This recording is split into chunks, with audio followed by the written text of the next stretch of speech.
हे शिवाजी महाराज येसाची का मग हे माणूस रे तानाजी माणूस हे आपले नेताजीराव पालकर.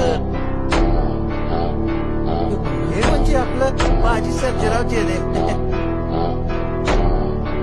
हे आपलं रायाजी पांडल देशमुख. हे तर नक्की संभाजी कावजी. मग हे नाही वहिनी साहेब हे आपलं जीवा महाराज. अरे अरे अरे अरे बघत का बसला वाजवा. थांबा. वाजवा काय वाजवा काय झालं तातडी सांगा. काय झालं काय का बघा आला आमचं मल्हारी म्हणजे आमचं शिवाजी राज. अरे बघत का बसला वाजवा.